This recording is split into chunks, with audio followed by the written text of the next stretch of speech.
A very good morning friends, welcome to Unacademy. कैसे हो मेरे प्यारे दोस्तों? Once again welcome to the crash course on strength of material. And मेरे प्यारे दोस्तों, unfortunately it is again a recorded session. अभी हमें 2 से 3 दिन और लग जाएंगे सेटअप को ठीक करने में, टेक्निकल इश्यू को ठीक करने में।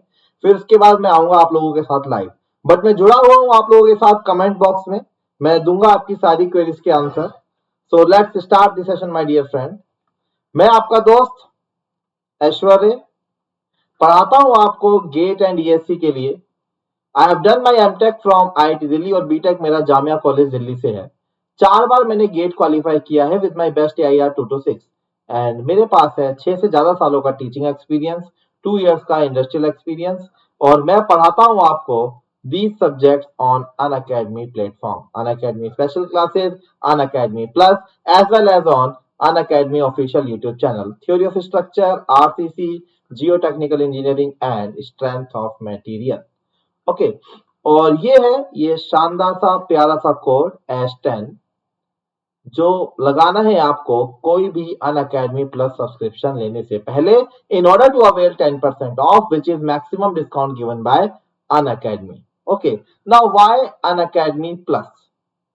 So just to answer this, I want to tell you that Unacademy Plus पे आपको मिलती है daily live classes, crash courses यहाँ चलते हैं, वीकली टेस्ट होते हैं, all the comprehensive courses, doubt solving sessions यहाँ पे चलाए जा रहे हैं। दोनों ही लैंग्वेजेस में कोर्स आपका चल रहा है, इंग्लिश में भी और हिंदी में भी और रैंक इंप्रूवमेंट सेशंस भी हम आपको यहाँ पे देते हैं। बट अगर आप इतने से नहीं हो satisfied and if you need somewhat more person attention, then you can upgrade your subscription or you can go for our iconic subscription। तो आइकॉनिक सब्सक्रिप्शन में मेरे दोस्तों आपको प्लस की सारी चीजें तो मिल ही रही है, but apart from that you would be getting specialised notes and practice sheets. Personal coach आपको एक असाइन कर दिया जाएगा, स्टडी प्लानर आपको दिया जाएगा, स्टडी प्लान बना के आपको दिया जाएगा, स्टडी बूस्टर सेशंस आपके लिए जाएंगे और आपके टेस्ट का पर्सनलाइज लेवल पे एनालिसिस करा जाएगा। मींस आप कह सकते हो कि hair along with teaching a personal care will be given to the students। So plus is also good, iconic is for those जिनको थोड़ा और चाहिए, है ना? So due to this reason iconic subscription के प्राइजेस भी हमारे थोड़े से ज्यादा है, जो मैं लेक्चर के एंड में मैं आपसे डिस्कस करूंगा। So right now I can say that here plus is the proper subset of your iconic subscription। And yes, one more important thing, do not think that this code GATE AS10 is only going to work with GATE and ESC। So you can consider this code as a universal code at Unacademy। Means अगर आपके friends, relative, younger brother, sister कोई भी interested है किसी भी category में competition देने के लिए, then you can promote my code there as well. For example bank services exam हो, SSC जेई हो, कैट हो, क्लैट हो, यूपीएससी सिविल सर्विसेज हो, मेडिकल हो, IIT जेई हो, CBSE हो। Okay, so in all these segments you can promote this code। So approximately 30 plus segment में Unacademy आपको कंपटीशन की तैयारी करवाता है। ओके, चलिए अब बढ़ाते हैं अपने सेशन को थोड़ा सा आगे। सो अनाउंसमेंट देख लेते हैं। अच्छा, मैं फिर से जो लोग अभी लेट ज्वाइन होंगे उनको मैं बता दूं कि ये वाला लेक्चर लाइव नहीं है। आपकी क्वेरीज मैं कमेंट बॉक्स में सॉल्व करने की कोशिश करूंगा। मैं आपके साथ कमेंट बॉक्स में बना रहूंगा, ठीक है, with my user ID sharmaishwarya@gmail.com। ठीक है, और यूजर नेम वुड बी ऐश्वर्य शर्मा। और जल्दी हम लोग 2 से 3 दिन के अंदर लाइव आने की कोशिश करेंगे। एक्चुअली हम लोगों को भी अच्छा नहीं लग रहा कि काफी दिन हो गए आपसे लाइव इंटरेक्ट नहीं हो पा रहा, है ना? चलिए अब अनाउंसमेंट देखते हैं। अनाउंसमेंट ये है कि मेरे पर डे 2 लेक्चर्स आपको यूट्यूब में दिखाई देंगे। 2 लेक्चर्स, पहला मॉर्निंग 7 AM टू 8:30 AM, जो कि आप ये देख रहे हो स्ट्रेंथ ऑफ मटेरियल का लेक्चर। और दूसरा लेक्चर जो मेरा रहेगा that would B in the night, मतलब कह सकते हो कि मॉर्निंग में पहला और लास्ट में ऑलमोस्ट, नाइट में ऑलमोस्ट लास्ट लेक्चर भी आपको मेरा ही दिखाई देने वाला है। सेकंड लेक्चर जो है that would be from 10 PM to 11:15 PM on engineering mechanics. 2 lecture हो चुके हैं इंजीनियरिंग मैकेनिक्स से, आज रात को आपको तीसरा लेक्चर मिलेगा जिसके ऊपर मैं बात करूंगा आज रिजोल्यूशन ऑफ द फोर्सेस। और स्ट्रेंथ ऑफ मटेरियल में मैं आपको पढ़ा चुका हूं properties of the material, axially loaded member, shear force diagram, bending moment diagram, axial force diagram, और उसके बाद हमने कवर किया principal stresses with the analytical approach. और आज का मेरा मुद्दा है principal stresses and transformation of stresses with the graphical approach. Means आज मैं आपको पढ़ाना चाहता हूं Mohr circle. Isn't it clear? कोई डाउट किसी को यहाँ तक? कमेंट में लिखते रहिएगा, कोई भी डाउट हो। मैं आपके साथ ही हूँ दोस्तों, आपका साथ देने के लिए मैं कमेंट बॉक्स में हूँ, आपकी क्वेरी रिजॉल्व करने की कोशिश करूंगा। और अगर कमेंट में मुझे लगा मैं नहीं सॉल्व कर पा रहा हूं तो मैं उसको अपनी नेक्स्ट वीडियो में इनकॉर्पोरेट करूंगा। क्लियर है? चलिए, तो let's start this session my dear friends. So transformation of stresses, है ना, कह सकते हो अपना तीसरा यूनिट चल रहा है ये, on which we have already covered analytical method.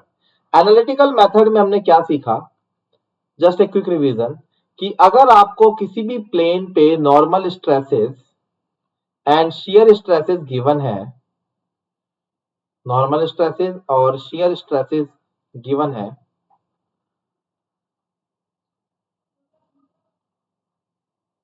तो आप उसको किसी भी अदर ओरिएंटेशन में रिजॉल्व कर सकते हो, ट्रांसफॉर्म कर सकते हो। ये लगभग वैसा ही है जो आप 11th-12th क्लास की कोऑर्डिनेट ज्योमेट्री में एक एक्सिस से दूसरे एक्सिस को शिफ्ट करते थे, रोटेशन ऑफ ए एक्सिस, है ना, थोड़ा थोड़ा ये वैसा ही है।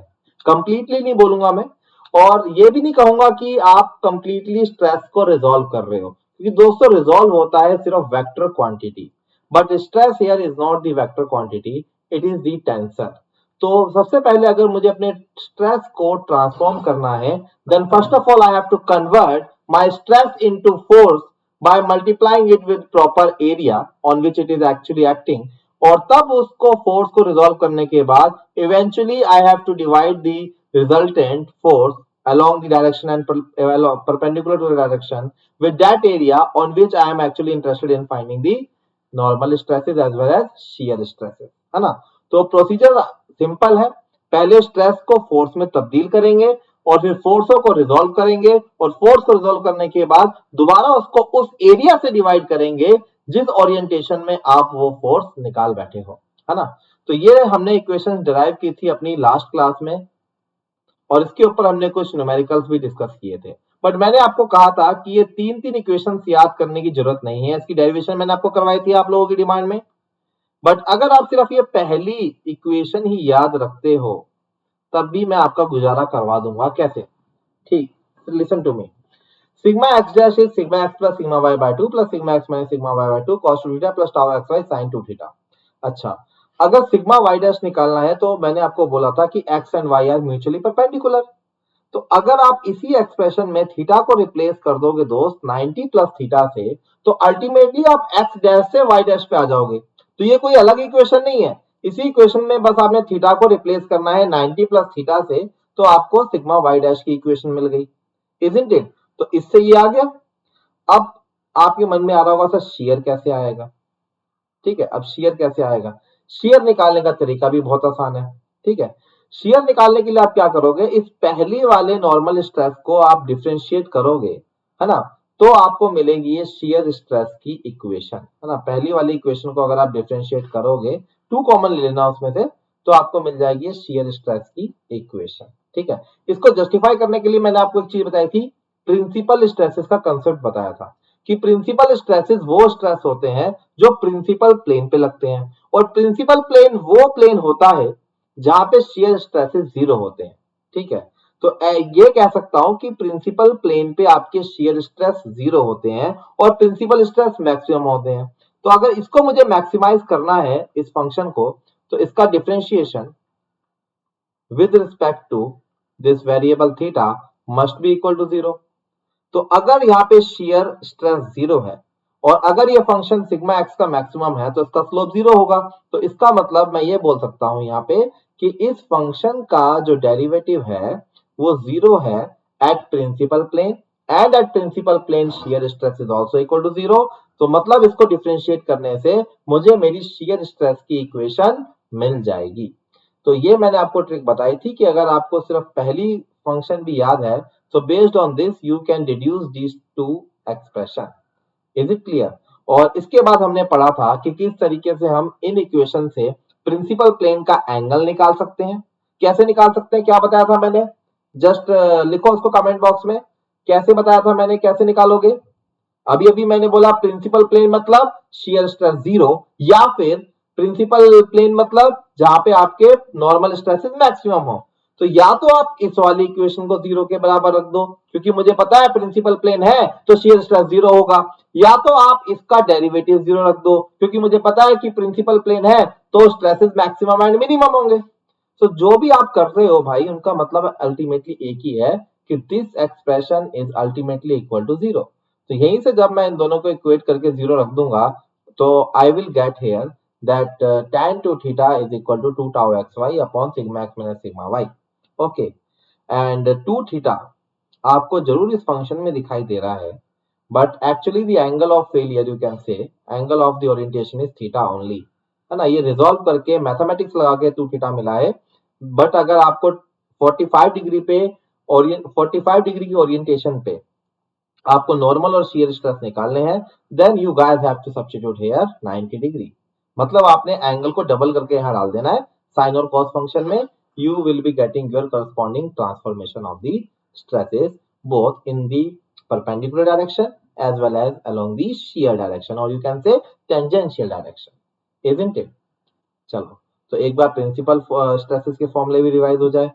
इसमें जब मैं थीटा पी डालूंगा, थीटा पी ये रहा, तो मुझे मिलता है ये। One is principal major stress, another is principal minor stress. Major principal stress and minor principal stress. Is it clear to all my dear friends? Tell me. I hope सबको clear होगा ये। So this is what I have learned so far, और what I have taught you so far.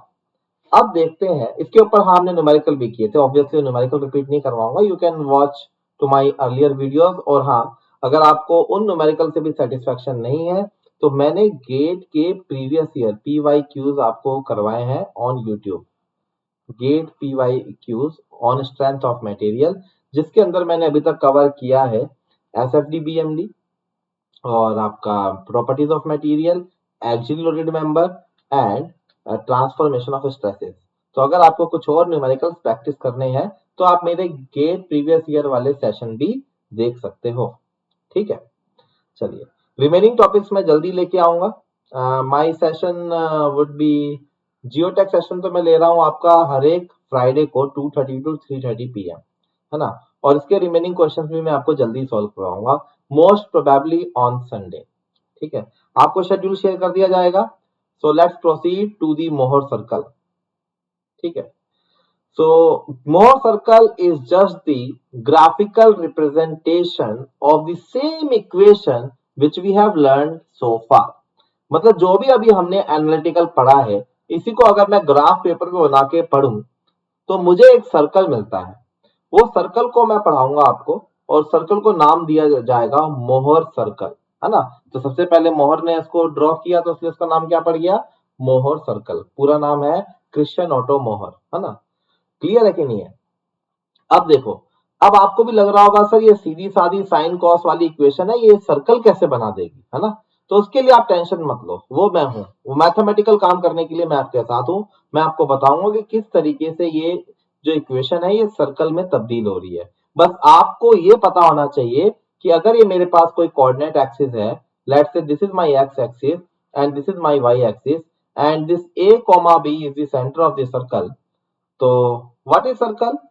Circle is the locus of point which is equidistant from a fixed point and that fixed point is known as center। तो मतलब इन सारे points का locus जो कि a, b से same distance पे है, उस लोकस को मैं बोलूंगा सर्कल, है ना। तो कोई भी पॉइंट ले लीजिए आप इसके along, let's say x, y, और आपको पता है कि x, y और a और b की दूरी अगर कांस्टेंट है, ठीक है, तो आप इसको क्या नाम दोगे, सर्कल। तो डिस्टेंस फॉर्मूला से अगर आप एक्स वाई और ए बी के बीच में डिफरेंस निकालोगे, then you would be getting under root x minus a whole square plus y minus b whole square, this is equal to constant, और इसी कांस्टेंट को आपको पता है क्या बोला जाता है, radius of the circle. so means the general equation of the circle is x minus a whole square plus y minus b whole square is equal to r square, where a comma b is the radius of this is the center of the circle and r is the radius of a circle। Clear है? तो यही आप पढ़ते थे class 11 के conic section में, है ना। टेंशन ना लो, पैराबोला हाइपरबोला पे अभी नहीं जाऊंगा, कभी जरूरत पड़ेगी एफएम वगैरह में तो उसमें भी देखेंगे हम लोग, बट अभी हम अपना सर्कल से काम चला लेते हैं, है ना। So x minus a square plus y minus b whole square is equal to r square is the general equation of a circle with centre a comma b and radius r. ठीक है, तो अब in equation को अगर मैं किसी भी तरीके से इस फॉर्मेट में लाने में कामयाब हुआ, then by equating your transformation equation with this equation you would be able to locate the center of the circle, you would be able to locate the radius of the circle like that, isn't it? कुछ ऐसी चल रहा है बात यहाँ पे। चलिए अब देखते हैं क्या करेंगे। एक बार मैं अपनी एनालिटिकल इक्वेशन पे वापस आऊंगा, ठीक है। ये मेरी एनालिटिकल इक्वेशंस है, see here very very carefully. अगर ये sigma x plus sigma y by 2 को मैं लेफ्ट हैंड साइड लेके जाऊं, तो मेरे पास बनेगा sigma x dash minus sigma x plus sigma y by 2 is equal to right hand side. Right hand side ये है, कोई डाउट हो तो बताइए भाई। Let's say this is my equation number a. Equation number a क्या है, मैंने इसी इक्वेशन को क्या किया कि sigma x plus sigma y y by 2 को मैं लेफ्ट हैंड साइड लेके आया। So this is my equation number a. अच्छा, दूसरी इक्वेशन देखिए यहाँ पे, दूसरी इक्वेशन है यहाँ पे ये tau x y is equal to minus sigma x plus sigma y by 2 sine 2 theta plus tau x y cos 2 theta. ठीक है, तो ये होगी मेरी दूसरी equation as you can see here. Now you can call this equation as my equation number b. Clear है कि नहीं? सो मोहर सर्कल में एक्स एक्सिस में we are going to show the variation of normal stresses and on y axis I am going to show you the variation of shear stresses. दोस्तों ध्यान से सुन लेना, बहुत इंपॉर्टेंट कंसेप्ट है ये, सिर्फ सोम में ही आपके काम नहीं आएगा, ये जियोटेक में भी आपका पीछा नहीं छोड़ने वाला। पूरा का पूरा चैप्टर है इस प्रिंसिपल के ऊपर जिसका नाम है shear strength of a soil, क्योंकि Mohr circle is the graph between the normal stress and the shear stress. तो वहां पे जब आप सॉइल की शियर स्ट्रेंथ निकालोगे तो आपका गुजारा बिना इस सर्कल को ड्रॉ किए नहीं होगा।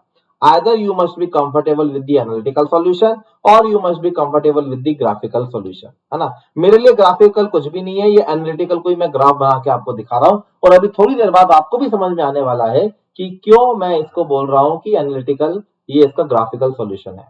देखो इन्हीं इक्वेशन से भी सर्कल आपको दिखाई देने वाला है। ठीक है, अब देखो यहां से गेम चालू करते हैं। ये इक्वेशन ए है, ये इक्वेशन बी है। ठीक है, अभी आप ए इक्वेशन को स्क्वायर कर दो दोनों तरफ,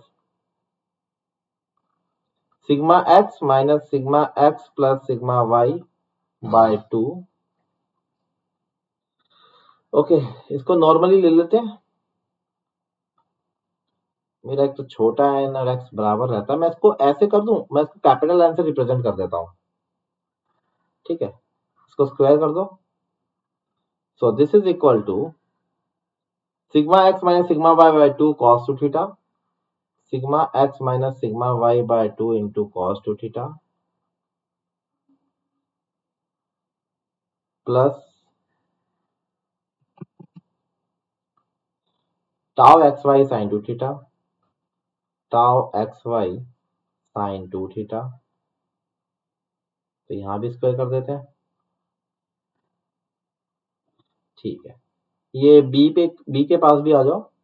बी को मैं लिख देता हूं टाउ एक्स वाई डैश या tau at any angle theta square is equal to sigma x minus sigma y by 2 sine 2 theta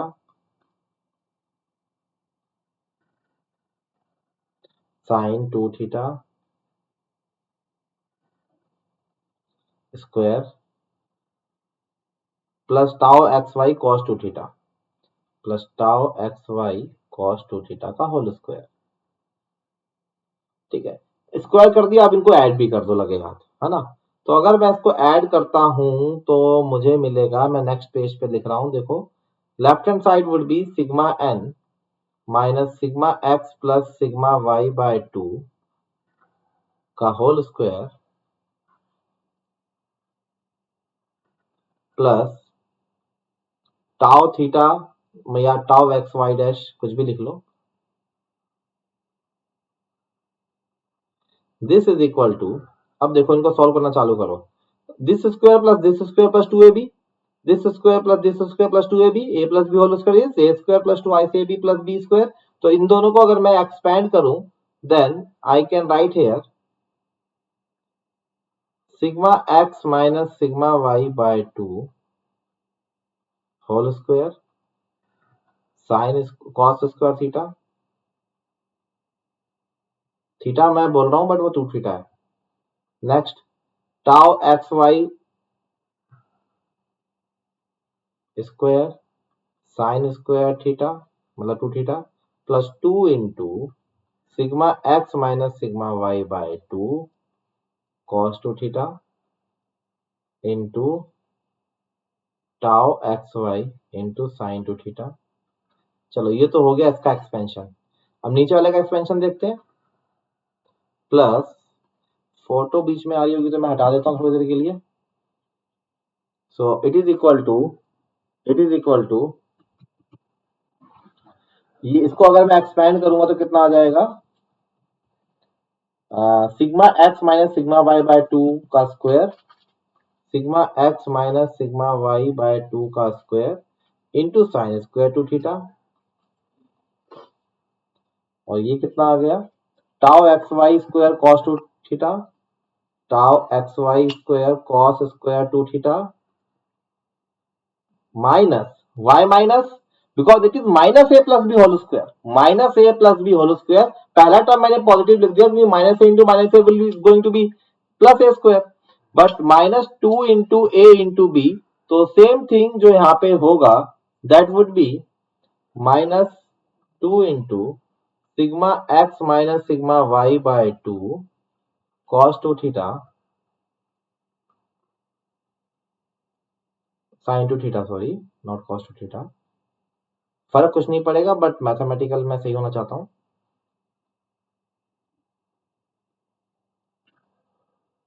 into tau x y sine 2 theta. अब यहां देखो दोस्तों, ये प्लस 2ab ये माइनस 2ab कैंसिल, है ना, ये प्लस 2ab और ये माइनस 2ab क्या हो जाएंगे मेरे पास, कैंसिल हो जाएंगे। और यहां देखो this one and this one, take sigma x minus sigma y by 2 whole square common, क्या बचा ब्रैकेट में, cos square 2 theta plus sin square 2 theta, and we know cos square theta plus sin square theta is 1।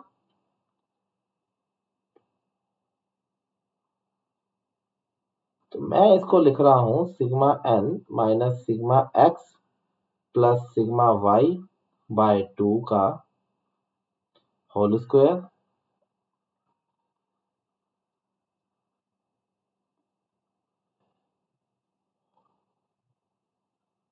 Tau theta square is equal to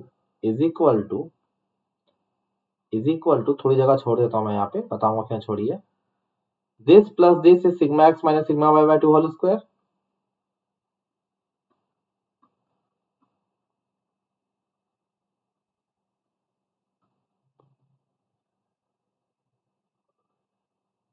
और ये हो जाएगा मेरे पास tau x y whole square, because here you can see this one and this one pair बन गया, तो sine square 2 theta plus cos square 2 theta is again 1। ठीक है, तो ये आ गया मेरे पास फाइनली, ये सिचुएशन आ गई, है ना। अब जरा मेरी बात ध्यान से सुना दोस्तों,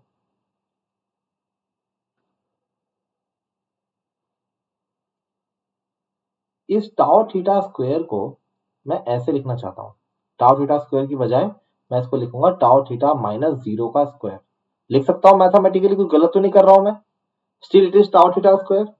ठीक है, और ये है मेरे पास नॉर्मल स्ट्रेस, ये है मेरे पास शियर स्ट्रेस, नॉर्मल को मैं रिप्रेजेंट करूंगा एक्स एक्सिस पे, शियर को मैं रिप्रेजेंट करूंगा वाई एक्सिस पे।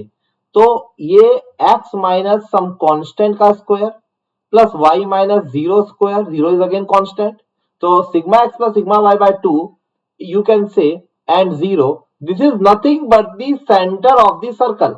अगर मैं आपकी ओरिजिनल इक्वेशन लिखूं यहाँ पे x minus a whole square plus y minus b whole square is equal to r square, तो I think by comparison here you can say that sir a जो होगा वो sigma x plus sigma y by 2 होगा, this is stress invariant.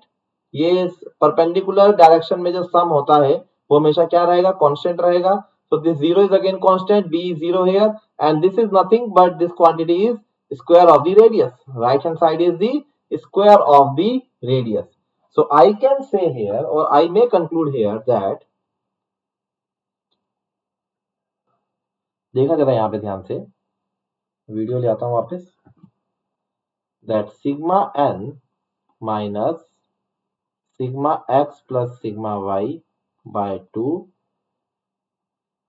Square plus tau theta minus 0 square is equal to under root of, अब under root क्यों लगाया, sigma x minus sigma y by 2 का square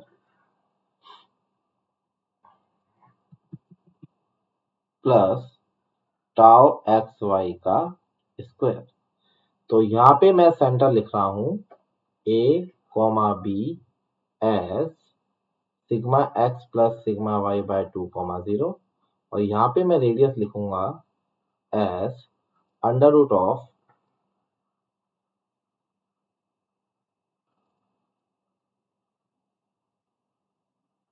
this one. Is it clear, is it clear to all my dear friend? तो ये right hand side quantity is nothing but the radius and this quantity is nothing but the centre of a circle. x axis is sigma axis and y axis is shear axis.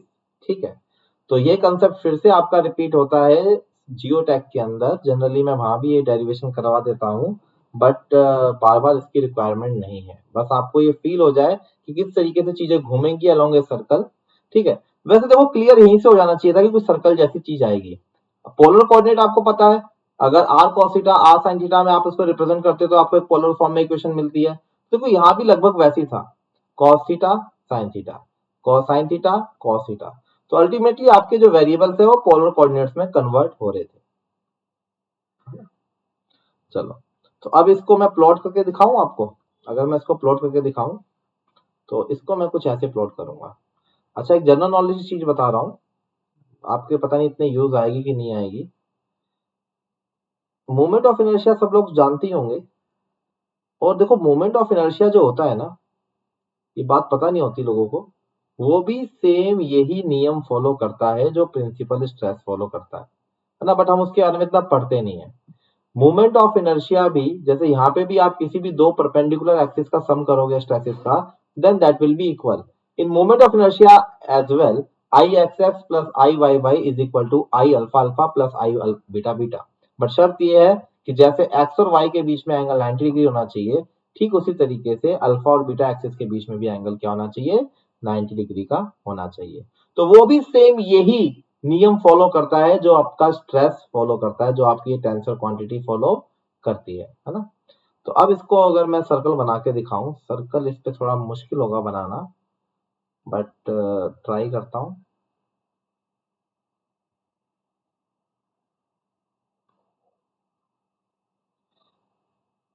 कुछ ऐसा।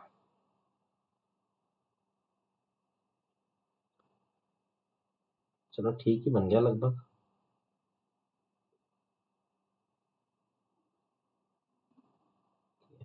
नहीं, आखिरी में बिगड़ गया ना, कोई नहीं।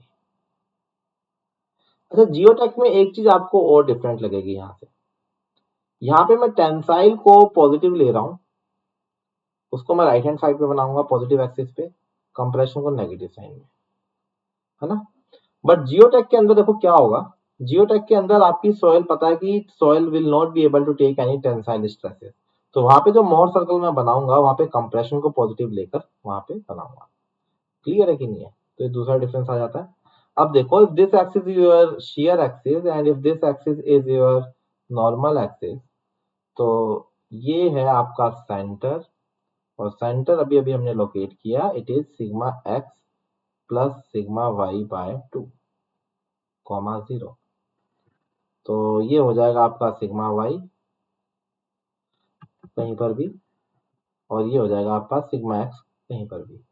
और इस पॉइंट को आप बोलोगे, इस वाले पॉइंट को और इस वाले पॉइंट को आप लोग बोलोगे principal stress. Let's say it is your major principal stress और it is your minor principal stress, and ये जो होगा मेरे पास, it will be called as radius of a circle. It will be called as radius of a circle. इसका value कितना होगा, अभी अभी हमने निकाला, रेडियस कितना है, it is sigma x minus sigma y by 2 का whole square plus tau x y. Let me check, ये दिख भी रहा है आप लोगों को कि नहीं? हाँ दिख रहा है, ठीक है। Sigma x minus sigma y 2 whole square plus tau x y का whole square, this is radius, है ना। अब देखो आपको एक मजे वाली चीज और विजुलाइज करवाता हूँ। एनालिटिकल सॉल्यूशन में हमने बताया कि सिग्मा 1 2 होता है sigma x plus sigma y by 2 plus minus under root this. ये फॉर्मूला अभी से पहले आपको टफ लगता होगा याद करने में कि यार क्या क्या रूट फूट याद रखना है, बट अब देखो उसको लॉजिक से कैसे हम जस्टिफाई करेंगे।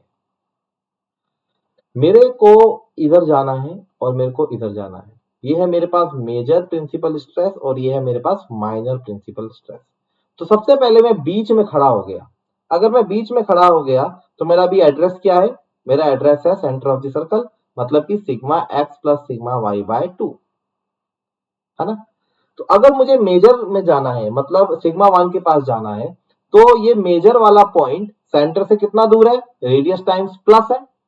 और अगर मुझे माइनर पे जाना है तो माइनर वाला पॉइंट मेरे सेंटर से कितना दूर है, वो रेडियस टाइम्स माइनस है। तो सिग्मा 1 सिग्मा 2 ही तो मेरे प्रिंसिपल स्ट्रेसेस है। तो अगर मैं प्रिंसिपल स्ट्रेसेस को ऐसे याद रखूं, सर्कल अपने माइंड में इमेजिन करके कि सेंटर इज दिस, जो कि मैंने आपको निकाल के बताया कि सेंटर ये होता है, and plus minus this, and this is nothing but the radius. ये रेडियस ही तो है। जो इतना लंबा सा टर्म आपको याद नहीं हो रहा था, sigma x minus sigma y by 2 whole square plus tau x y square, तो this is nothing but the radius of the circle.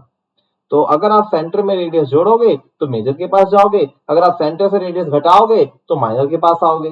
तो like that you can learn this expression of major principal stresses as well as of minor principal stresses, isn't it.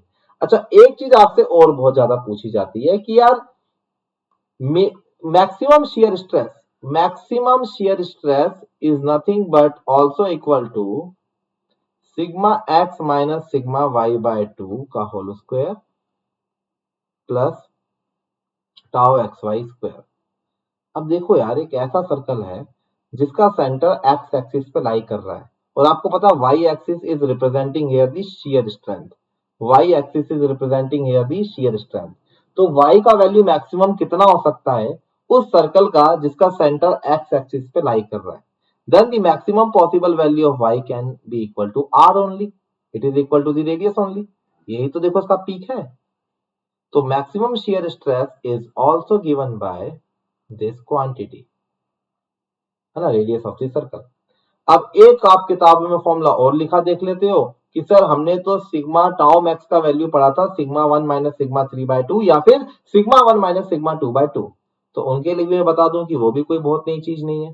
Sigma 1 क्या है मेरा, major principal stress, sigma 2 क्या है मेरा, minor principal stress. तो यहाँ पे ये बोला जा सकता है कि राइट हैंड साइड के कोऑर्डिनेट्स जो है वो है सिग्मा 1 0, लेफ्ट हैंड साइड के जो कोऑर्डिनेट्स है इस लोकेशन के, that is sigma 2 0। Then what is going to be the diameter of this circle? The diameter of this circle is from here to here, मतलब sigma 2 minus sigma 1 is basically your diameter of the circle, isn't it?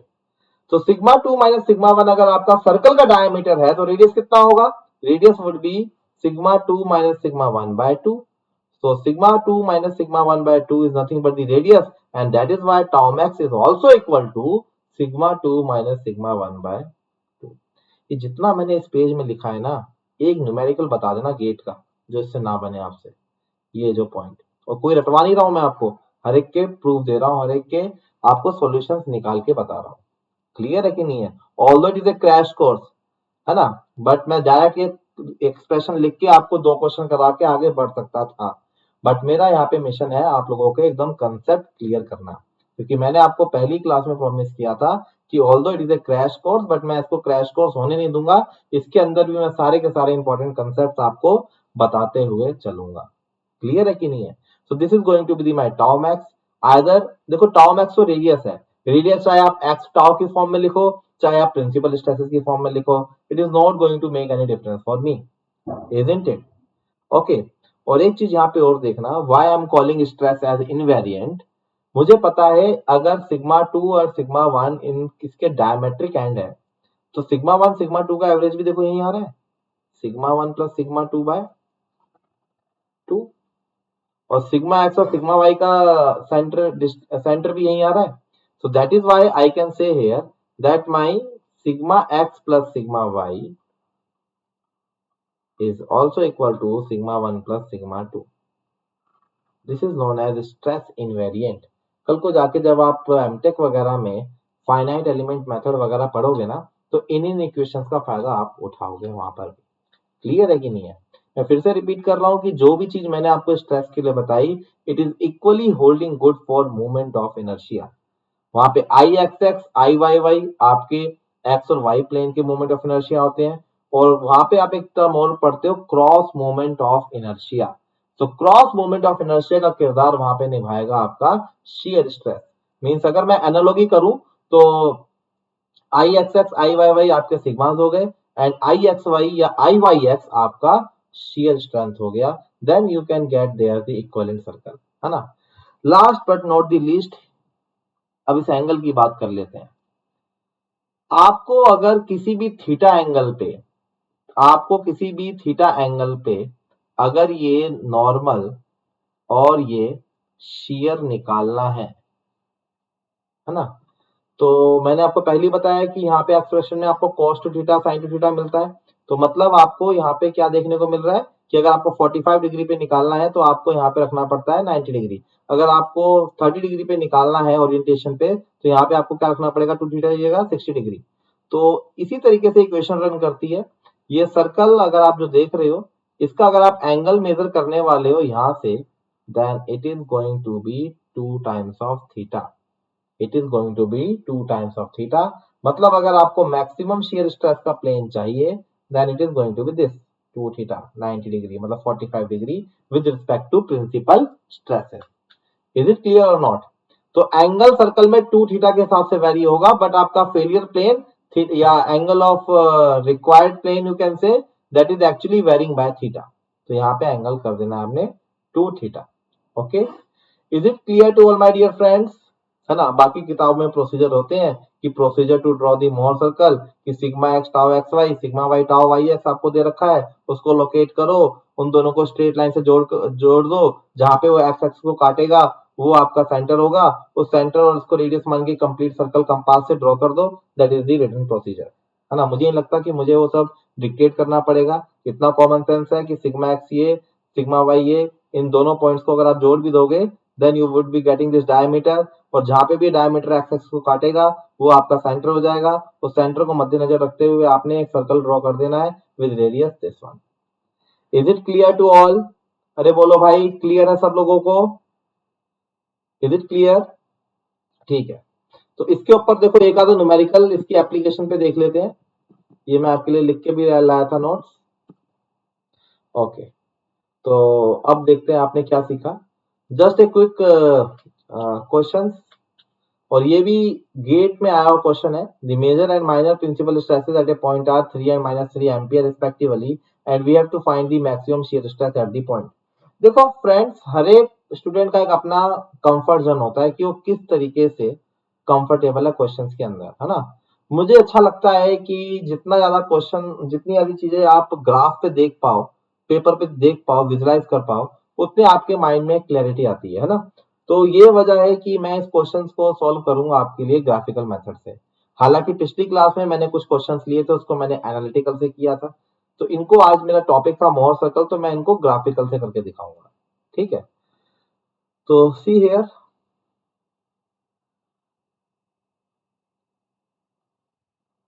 इसका जवाब तो भाई दे दोगे सब लोग। 3 और -3 और दोनों ही क्या है, major and minor principal stresses.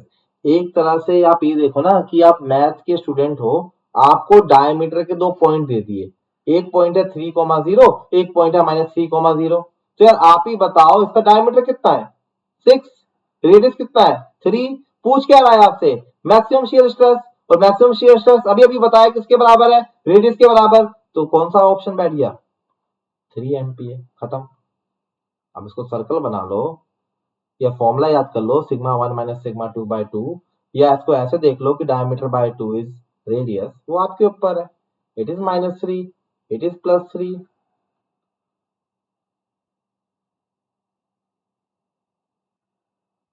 Isn't it.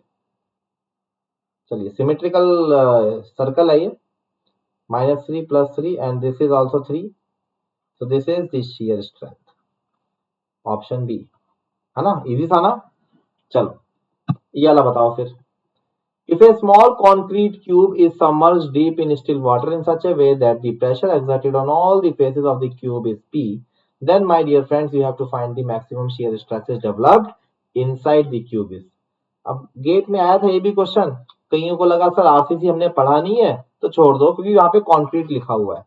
ये कंक्रीट देख के आरसीसी मानने वाले लोग, इसका मतलब ये है कि आप नहीं पढ़ते हो कंसेप्चुअली। कंक्रीट भले ही लिखा हुआ है, पर कंक्रीट की जगह अगर प्लास्टिक होता है ना, या स्टील होता, तो क्या आप इसको प्लास्टिक और स्टील का क्वेश्चन बोल देते। अगर चेयर होता तो क्या आप इसको चेयर क्वेश्चन बोल देते। ये देखो कि कोई भी ऑब्जेक्ट है वो पानी के अंदर डूबा हुआ है, उसके ऊपर कुछ प्रेशर लग रहा है, कितना प्रेशर लग रहा है, पी। वो ऑब्जेक्ट कोई भी हो सकता था, कंक्रीट हो सकता था, स्टील हो सकता था, टेबल हो सकता था, चेयर हो सकता था। So my dear friend, important क्या है यहाँ पे कि इसके ऊपर लग रहा है प्रेशर। तो ये मेरे पास कोई ऑब्जेक्ट है, इसको मैं लगा रहा हूं कुछ प्रेशर पी, और पानी चौतरफा प्रेशर लगाता है दोस्त, कभी डूब के देखना, यहां से भी along the sides as well, है ना, vertical direction as well, horizontal, और ऐसे भी, है ना।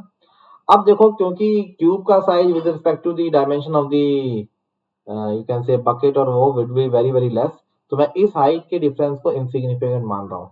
बट अगर मैं फ्लूइड मैकेनिक्स पढ़ रहा होता हूँ तो वहां पे ये वाली साइड भी मेरे लिए क्या हो जाती है, वेरिएबल हो जाती है, क्योंकि pressure is changing along the depth, है ना। यहाँ पे अगर प्रेशर 10 यूनिट है तो यहाँ पे कितना होगा, 10 unit plus rho g into z, है ना। But here we have to consider it same, so this is P, this is P, this is P. तो आप चाहे इन दोनों प्लेन की बात करो, प्रिंसिपल है। अच्छा, हाइड्रोस्टैटिक स्ट्रेस कभी भी आपको देगा, तो मतलब हाइड्रोस्टैटिक, कोई भी चीज अगर पानी में कभी भी डूबी हुई हो और इक्विलिब्रियम में है तो जिंदगी में उस ऑब्जेक्ट के ऊपर कभी शेयर नहीं लग सकता, क्योंकि नॉर्मल फोर्सेस उसको चारों तरफ से क्या कर देते हैं, बैलेंस कर देते हैं, तो डिस्टॉर्शन होगा नहीं, हमेशा वॉल्यूमेट्रिक कंप्रेशन आपको देखने को मिलेगा। तो यहाँ पे आप देख सकते हो कि ये अगर आपका एक्स एक्सिस है, ये आपका अगर वाई एक्सिस है, तो इधर भी पी, मेजर भी पी, माइनर भी पी। तो एक ऐसा सर्कल जिसका लेफ्ट हैंड पॉइंट भी पी है, जिसका राइट हैंड पॉइंट भी पी है, तो इसका मतलब क्या है कि that circle is a point circle. मैं बोल रहा हूं कि इस सर्कल के दो कोऑर्डिनेट्स आपको दे रखे हैं, P,0 एंड P,0, तो इसका मतलब यहाँ पे क्या निकल के आया, इसका मतलब ये तो निकल के आया कि this is P,0। there is not any difference between major and minor, all are same, so such a circle would be reduced to a point, here its radius would be equal to 0। तो आप ही बताओ यहाँ पे maximum shear stress क्या है, maximum shear stress तो हमने एक ही चीज पढ़ी है, that is equal to the radius of the circle, and here radius is 0, so maximum shear stress developed inside the cube will also be equal to 0। is it clear to all my dear friends, tell me, कोई doubt किसी को यहाँ तक। चलिए एक और देख लें, चलो एक और देख लेते हैं, ठीक है। The state of 2D stress at a point is given by a matrix this, और फिर से आपसे पूछा है मैक्सिमम शियर स्ट्रेस। अब मैक्सिमम शियर स्ट्रेस पूछा, आपको पता है क्या करना है, बट आपको इस बार मैट्रिक्स से रखी है। बट मैट्रिक्स में आपको नोटेशन पता है कि जो आपका लीडिंग डायगोनल होता है that is going to give you what, normal stresses, that is going to give you normal stresses. जो आपके ऑफ डायगोनल एलिमेंट्स होते हैं, चाहे अपर ट्रायंगुलर बोलो चाहे लोअर ट्रायंगुलर बोलो, they those are going to give you shear stresses. उसको हम क्या बोलेंगे? shear स्ट्रेसेस बोलेंगे। तो आप चाहे यहाँ पे टाउ एक्स वाई बोलो, यहाँ पे आप चाहे टाउ वाई एक्स बोलो। अगर इसको मुझे थ्री डी में कन्वर्ट करना होता तो मैं यहाँ पे सिग्मा जी जी और जोड़ देता। इसको मैं बोलता टाउ जेड एक्स, इसको मैं बोलता टाउ एक्स जेड, इसको मैं बोलता टाउ वाई जेड, इसको मैं बोलता tau z y. So now this matrix would have been my 3 by 3 matrix. ठीक है, हमेशा सिमेट्रिकल मैट्रिक्स होती है ना। मजे वाली बात है, कभी पूछा भी जा सकता है कि कोई आपसे पूछे कि why this matrix is symmetrical, तो आपने बोलना है the main cause of symmetricity of this matrix is the moment equilibrium.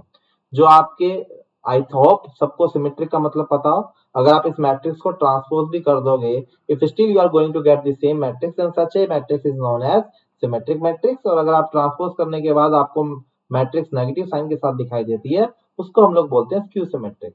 But this matrix is symmetric क्यों?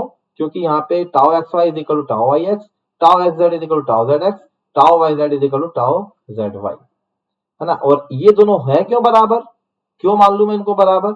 ये दोनों इसलिए बराबर है कि अगर ये दोनों बराबर नहीं होंगे, then my structure will not be in the equilibrium. क्योंकि आप ही सोचो, आपके पास एक ऑब्जेक्ट है, एक तरफ से फोर्स लग रहा है 20, दूसरी तरफ से लग रहा है 40, so there can be some anti-clockwise rotation here in this direction. So just to maintain the moment equilibrium condition, this stress matrix is always you can say symmetric matrix, है ना। पूछा जा सकता है, छोटे छोटे पॉइंट्स है। मेरा मकसद बस सिर्फ इसी क्वेश्चन को डिस्कस करना नहीं है। इस क्वेश्चन को डिस्कस करना होता तो कब का मैं इसका आंसर आपको बता चुका होता, है ना। क्लियर है कि नहीं है? तो अब देखते हैं। अच्छा, एक ऐसे ना स्ट्रक्चर में भी फ्लेक्सिबिलिटी मैट्रिक्स और स्टिफनेस मैट्रिक्स होती है। वो क्यों सिमेट्रिकल होती है, उसके पीछे रीजन मूवमेंट इक्विलिब्रियम मत बोल देना, वहां पे आपको आंसर देना है due to Maxwell reciprocal theorem. Clear है कि नहीं है? चलिए, so now you have to tell the maximum shear stress. So tell me what is going to be your answer.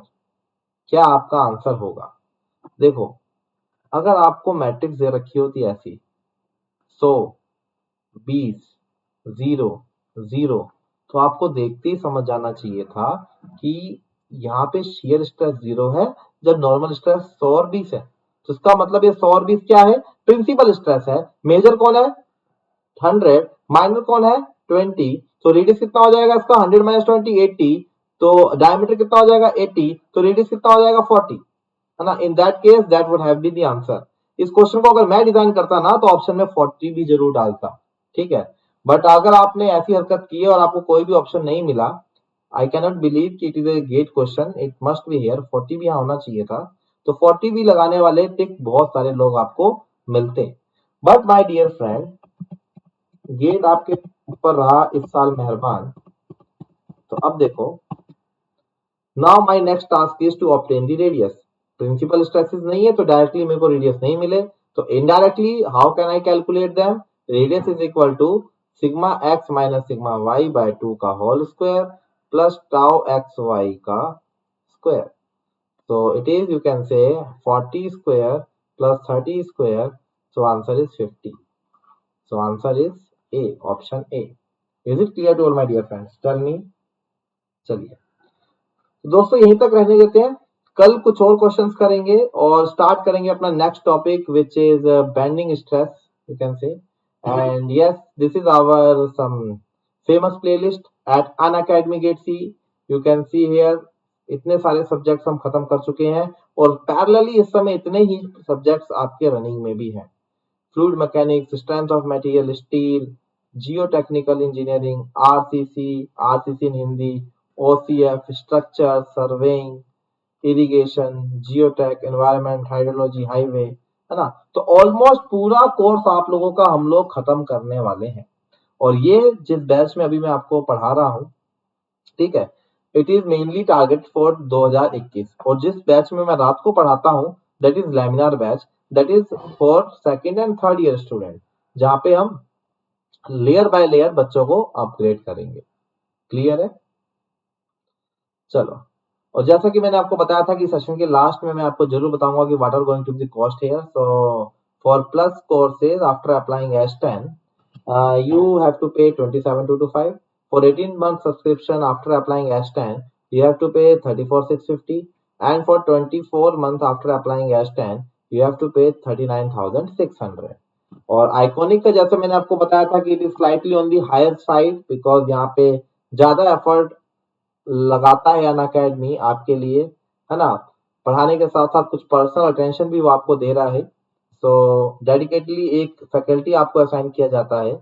So here 12 month subscription after applying Ash Live, you have to pay 45,225, and here 24 month subscription after applying Ash Live is 66600. Okay, थोड़ा expensive है, but if you can bear it then you must bear it, है ना।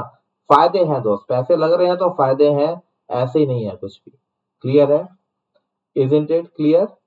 और ये है मेरा अन academy का profile @Sharma ऐश्वर्य -1049। इसको मेरे को जाके फॉलो कर लीजिएगा for all the details of my special classes. अच्छा हाँ, स्पेशल क्लासेस का शेड्यूल मैं जल्दी आप लोगों के साथ शेयर कर दूंगा। और ये है हमारा official Facebook channel, and this is our official Unacademy Telegram channel. मैं इस पे भेजता हूँ आपको daily notes and notifications, timings of the lectures, and this is our official YouTube channel. और अभी आप मुझे देख रहे हो इस पे अन अकेडमी गेट सी पे। और नहीं किया है अगर आपने यह चैनल अभी तक, then please do it subscribe by now.